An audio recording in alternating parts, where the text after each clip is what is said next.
Ang susunod na programa ay rated PG.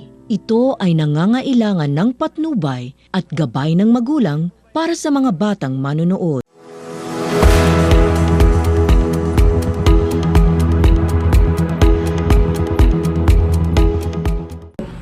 Magandang hapon po sa ating lahat. Ngayong araw aalamin at matutuklasan natin ang iba't ibang karanasang mayroon ng ating mga kasamang mga estudyante ngayong araw. Bigyan po natin ng mainit na pagtanggap ang ating mga mapupursiging estudyante ng Jadi National High School. Sa puntong ito, kilalanin naman natin ang mga estudyante ng Jadi National High School. Ito nga po pala si Jobert Adhayon, 16 years old. Angela Pamatiga, 15 years old. Misha Angopan, 16 years old. Ashley Balingon, 16 years old. Eshalyn Dunmuan, 16 years old. And Troy Dewey, 16 years old. Balita ko'y nasa grade 11 na baitang na kayo. Kamusta naman ang buhay bilang isang senior high student? Nakakapagod po.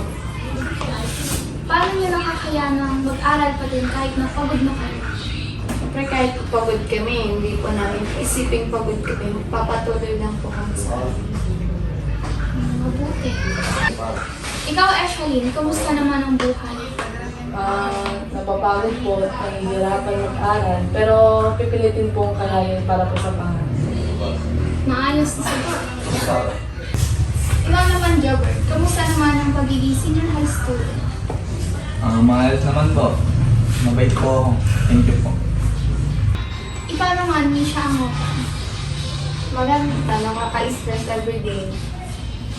Hindi talaga maiiwasan yan. Lalo na nasa senior high na kayo, talagang hindi maiiwasan na ma-stress, lalo na madaming mga gawain. Ikaw? Stressable din.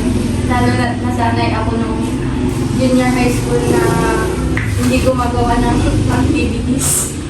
Ngayong senior high school, tambak lagi ng mga gawain. Kaya hindi pwedeng maging tamad. Mabuti. Ikaw, Troy Dewey. Nakakatamad pong mag-aaral ko dahil sobrang dami po ng activities tsaka assignments. Ano namang pangarap niyong gawin sa buhay pagtapos ng inyong pag-aaral? Pangarap ko pong mabuhay ng mabuhay. Okay, Angela. Siguro ako makahanap ng permanente at maayos na trabaho. Pangarap ko sa buhay ay maging sa flight attendant. Maging nurse. Maging teacher po. Maging billionaire po kasi mahanggan mo kayo habis. Maraming salamat sa inyong partisipasyon sa programang ito. Naway sa susunod ay makikilahok ulit kayo sa anumang programa sa telebisyon. Muli, ako nga po pala si Jikler Sakpa, ang host ng talk show na ito. Bloopers.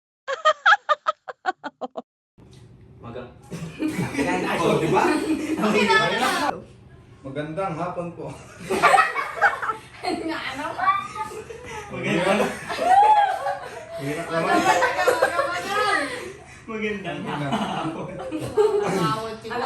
Pag ilang buwan na yan. Magandang umaga po sa ating lahat ngayong araw.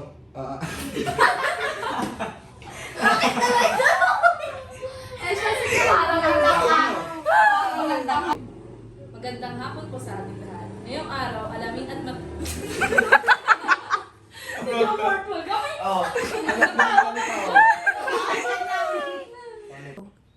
Magandang umaga po sa ating lahat. Ngayong